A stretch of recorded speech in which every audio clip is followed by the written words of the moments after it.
Tyler Mignon breaks down 2024 New York Pro pose by pose, says, "This was definitely not the best Nick Walker we've seen. I think Nick's conditioning was good. It wasn't definitely what we're used to seeing from him conditioning-wise, but it was enough that it got the job done," shares Mignon. The dust settled in Teaneck, New Jersey, with Nick Walker reclaiming his status as the New York Pro Champion. Breaking down the finals pose by pose, IFBB Vice President Tyler Mignon recapped the event, offering his insight into the results. Heading into the 2024 New York Pro, attention was focused on Nick Walker, whose career was on the line after suffering a devastating hamstring and calf tear. Considering he was forced to pull out of the 2023 Olympia contest, he had a lot to prove in his comeback.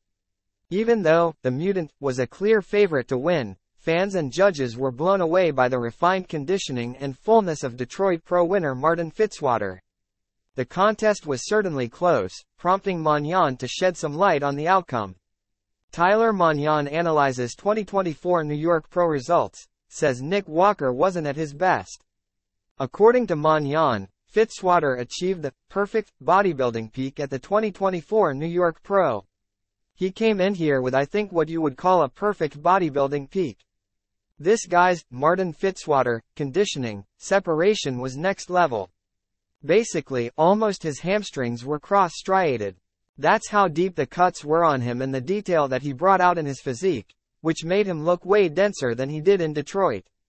Although Walker won the contest, Mignon underlined that this wasn't his best look.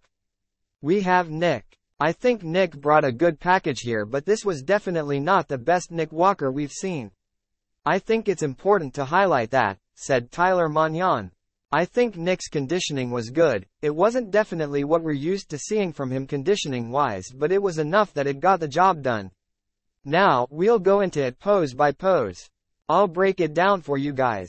Before assessing each mandatory pose, Tyler Mignon mentioned that there were no blowout shots where one competitor clearly dominated. There was no blowout either way on any pose.